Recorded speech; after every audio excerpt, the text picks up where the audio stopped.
नमस्कार, मी Laxmikant Ruikar news and views मध्ये आपल्या सर्वांचं स्वागत।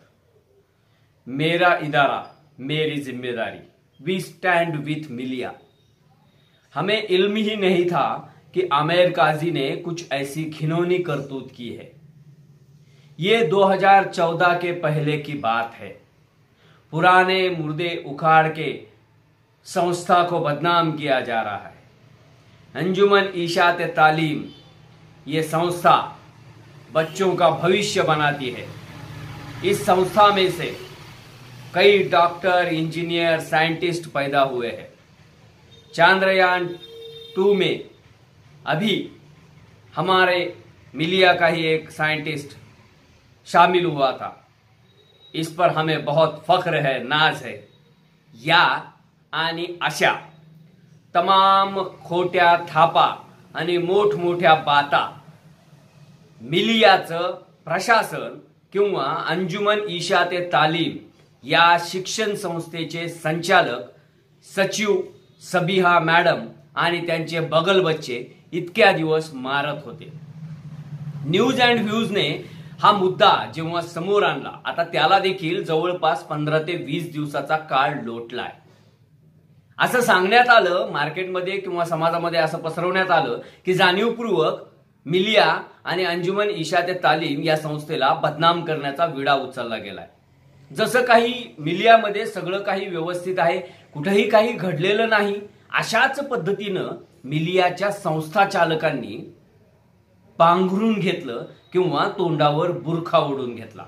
मात्र प्रत्येक गोष्टीचं प्रूफ, प्रत्येक गोष्टीचे पुरावे, कागदोपत्री पुरावे असतील किंवा डिजिटल पुरावे असतील, हे हातात घेऊनच आम्ही बोलत होतो। हवेतल्या गप्पा नक्कीच नव्हत्या आणि आमचा कुठलाही हेतू नव्हता, आजही नाहीये, की या सगळ्या प्रकरणामुळे मिलियाला कुलूप लागावं, संस्था बंद व्हावी, संस्था बदनाम व्हावी। अहो, जे ऑलरेडी बदनाम झालेली आहेत त्यांना आम्ही बातम्या करून, व्हिडिओ करून आणखी काय बदनाम करणार? आणि आम्ही काही विडा उचललेला नाहीये, आम्हाला घेणं देणं सुद्धा नाहीये। पण आम्ही जे सांगत होतो ना की आमिर काझीची पत्नी 1-1.5 वर्षापासून घसा ओरडून ओरडून सांगते आहे, स्वतःला न्याय मिळावा यासाठी झगडते आहे, तिच्या हक्कासाठी ती भांडते आहे। संस्था चालकांच्या डोक्यावर, पायावर डोकं ठेवून तिनं न्यायाची मागणी केली, न्यायाची भीक मागितली। मात्र हे संस्था चालक एवढे गुरमीत आणि मस्तीत होते की त्यांनी तिला हाकलून लावलं, तिला समेट करण्यासाठी भाग पाडलं आणि सो कॉल्ड समाजसेवकांनी, लीडरांनी, त्या पक्षाचे असतील किंवा अजून कुणी असतील, त्यांनी काय फायदा पाहिला आम्हाला माहित नाही। आम्ही कुणाचं याबद्दल कोणावर आक्षेपही घेणार नाही, हा ज्याचा त्याचा वैयक्तिक प्रश्न आहे। पण या सगळ्यांनी प्रयत्न करून हे प्रकरण अत्यंत घृणास्पद असलेलं प्रकरण, अत्यंत विचित्र, ज्याला कुठल्याच धर्मात आणि कुठल्याच समाजात कधीच मान्यता दिली जाऊ शकत नाही, असं सेक्स स्कॅन्डल धडपून टाकण्याचा प्रयत्न केला। मग त्यामध्ये पुढारी होते, त्यामध्ये सामाजिक कार्यकर्ते होते, त्यामध्ये काही सो कॉल्ड जे समाजाचे ठेकेदार आहेत ते होते, त्यामध्ये काही संपादक होते, त्यामध्ये काही पत्रकार होते। आज आम्ही हे सगळं सांगतोय एवढ्यासाठी की आज या संस्थेचा बुरखा तर फाटलाच आहे, पण या संस्थेवर कारवाईची वेळ आलेली आहे। हो, या सगळ्या मिटवामिटवीमध्ये काही पत्रकार होते, काही संपादक होते। बरं, हे प्रकरण आम्ही उघडकीस आणल्यानंतर काही पत्रकार आणि संपादकांनी किंवा काही चिल्लर चल्लर लोकांनी तिथून जाऊन पैसे सुद्धा आणले। कुणी पैसे आणायचे, कुणी या अशा संस्था, म्हणजे ज्या संस्थेमध्ये अशा पद्धतीनं व्यभिचार होत असेल, सेक्स रॅकेट चालवलं जात असेल, तिथून 2 पैसे मिळावेत ही गिधाडाची सुद्धा मानसिकता असणार नाही। त्याच्याही खालच्या लेवलला काही लोक गेले, जाईनात का, आमचा त्याच्याशी काही संबंध नाही। तर मूळ आम्ही आज जो मुद्दा मांडतोय की जी संस्था इतक्या दिवस, गेल्या वर्ष, 1.5-2 वर्षापासून किंवा 2018 पासून, 2014 पासून असं सांगते, त्यांच्याकडे कुणी विचारायला गेलं तर की आमची संस्था खूप छान आहे, आमच्याकडे असं काही प्रकार नाही, लोक विनाकारण बदनामी करतात, आम्हाला बदनाम करण्यासाठी सगळं चालू आहे। त्या संस्थेतील 2 शिक्षिकांना, ज्यांचे व्हिडिओमध्ये चेहरे दिसत आहेत, ज्या खुलेआम पद्धतीनं त्या आमेर बरोबर सेक्स करतायत, रंगरलिया मनवतायत, लैंगिक चाळे करतायत, अश्लील चाळे करतायत.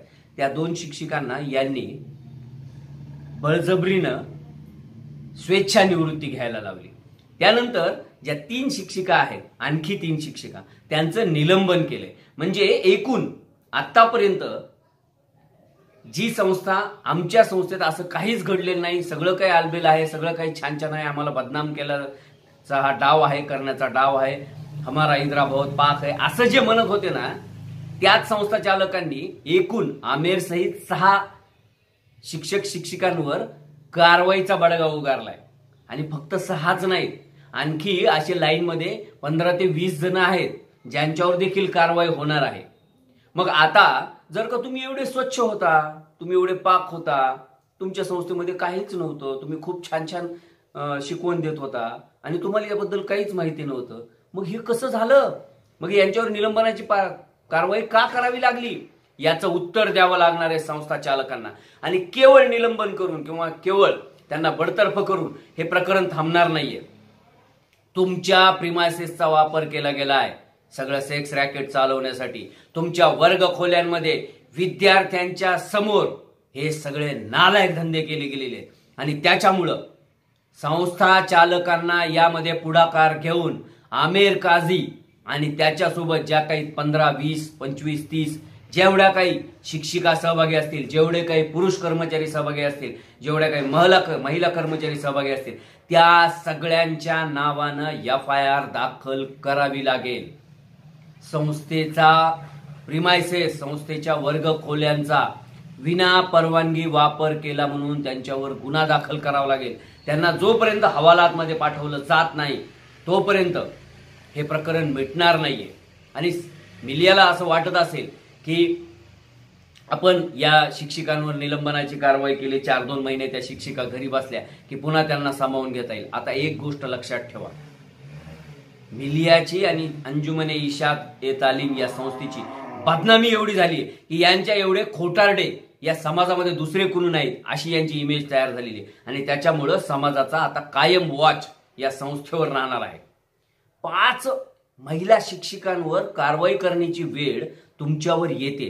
आणि तुम्ही कारवाई कधी करता? जेव्हा समाजाचा तुमच्याकडे पाठपुरावा सुरू होतो, समाज तुमच्या पाठी लागतो, जेव्हा माध्यम, जेव्हा मीडिया तुमच्या डोक्यावर खापर फोडतो आणि त्यानंतर तुम्हाला जाग येते, जेव्हा तुमच्या हातात काहीच राहिलं नाही आणि आपल्या हातातून आता संस्था सुद्धा जाते की काय अशी भीती वाटू लागते, तेव्हा हे नालायक शिक्षण संस्था चालक आणि त्यांचे बगल बच्चे हे 4-2 शिक्षकांवर कारवाई केल्याचं नाटक करून आपला हात जर का काढून देणार असतील आणि आपल्यावरची कारवाई जर का टाळणार असतील तर हे कदापि होणं शक्य नाही.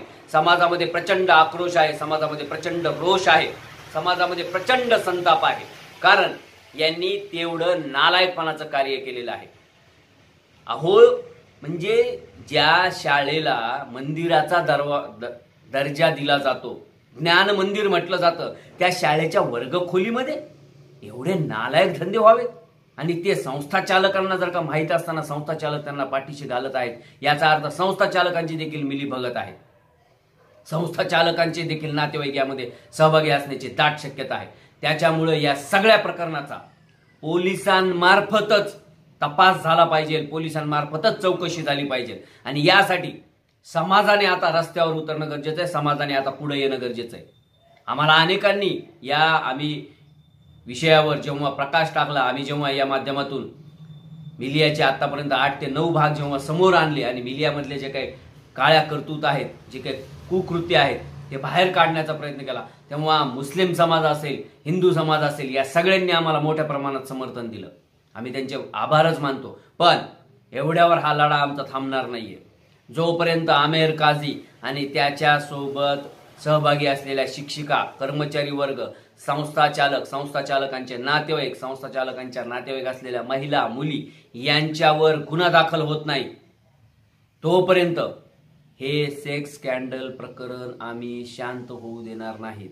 आमचा हेतू नाहीये की संस्थेवर कुठली कारवाई व्हावी किंवा संस्थेची बदनामी व्हावी, बिलकुल नाही. आम्हाला घेणं देणंच नाही. इतक्या दिवस अगदी 2012 पासून हे सगळे कुटाणे या संस्थेत सुरू आहेत. आम्हाला कधी माहीतच नव्हतं आणि आम्ही कधी लक्षही दिलं नाही.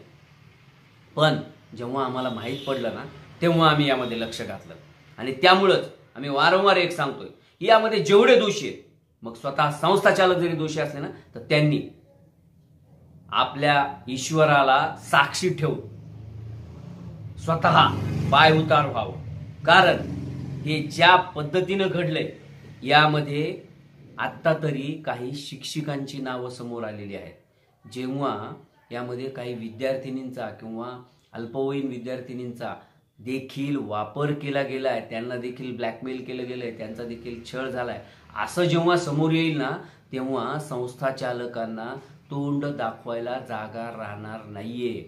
त्याच्यामुळं संस्था चालकांनी या प्रकरणाची तपासणी या प्रकरणाची चौकशी ही आता पोलिसांमार्फत करणं गरजेचं आहे आणि त्यासाठी गुन्हा दाखल होणं गरजेचं आहे.